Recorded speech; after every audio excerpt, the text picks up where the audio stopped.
Ciao a tutti, in questo video voglio soffermarmi sulle ossa. È giusto dare le ossa ai propri cani? Cosa ne pensi? Cosa ne penso? Se è giusto dare le ossa? Allora, faccio una piccola premessa. Allora, di base io ritengo che il cane domestico non sia il lupo, tranne alcune razze che si avvicinano al lupo, come per esempio il classica razza cane lupo cecoslovacco, però in generale la maggior parte dei cani sì, derivano dal lupo, ma fondamentalmente hanno delle diversità tali che ormai semplicemente paragonare l'alimentazione del lupo all'alimentazione del cane domestico non mi sembra corretta. Faccio un esempio ovviamente estremo: prendiamo un chihuahua e un lupo, sono due cose totalmente differenti e quindi fondamentalmente anche l'alimentazione deve essere differente. In questo video però mi soffermo sulla motivazione del perché non darei ossa al cane, ed è fondamentalmente il fatto che le ossa si possono comportare come dei corpi estranei. Corpi estranei, immaginate di prendere un osso e ingoiarlo.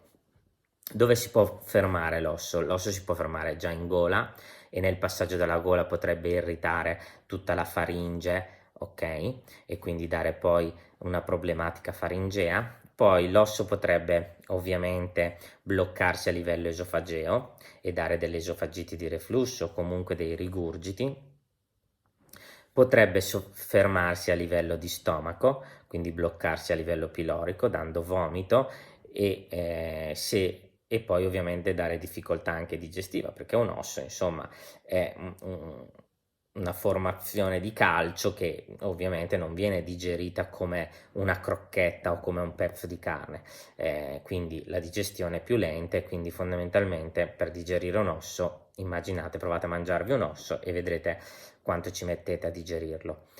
Poi se riesce a passare il piloro, il rischio che possa bloccarsi nell'intestino tenue è ovviamente una condizione che non dobbiamo sottovalutare, e lì fondamentalmente dobbiamo poi magari, nel caso in cui dovesse avvenire un'ostruzione intestinale, addirittura pensare a un intervento chirurgico. E poi arriva magari alla fine, l'osso viene digerito, si trasforma tutto, comporta che fa le feci più dure e soprattutto negli animali anziani potremmo andare incontro a costipazione, proprio perché arriva a livello di colon. Lì ovviamente le feci sono dure, magari il cane si muove poco, è anziano, quindi si forma il classico fecaloma ricco di calcio perché ha mangiato le ossa, e poi il cane fa fatica a defecare e ovviamente ha dolore. Quindi per tutte queste motivazioni io sconsiglio categoricamente di dare le ossa, visto anche perché in commercio ovviamente c'è veramente di tutto e non abbiamo la necessità di dare le ossa.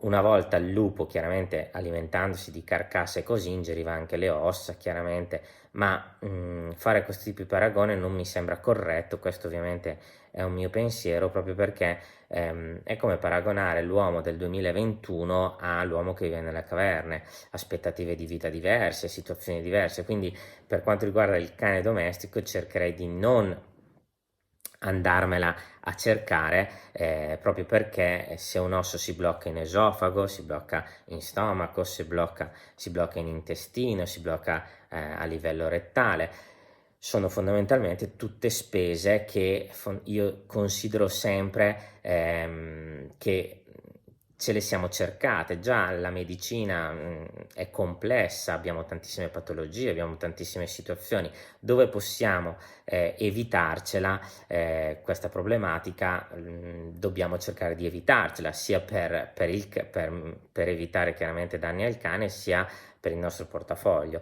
Quindi è molto importante, secondo me, cercare di alimentare correttamente il proprio cane, senza dare avanzi, senza dare ossa, senza dare una determinata alimentazione che ci porta poi a spendere soldi, a vedere il nostro cane non star bene, e quindi poi fondamentalmente essere anche un po' insoddisfatti poi, perché giustamente, ripeto, quando un osso si blocca in esofago è necessario utilizzare un endoscopio per cercare di rimuoverlo, oppure di portarlo poi in stomaco e sperare che poi in stomaco venga digerito.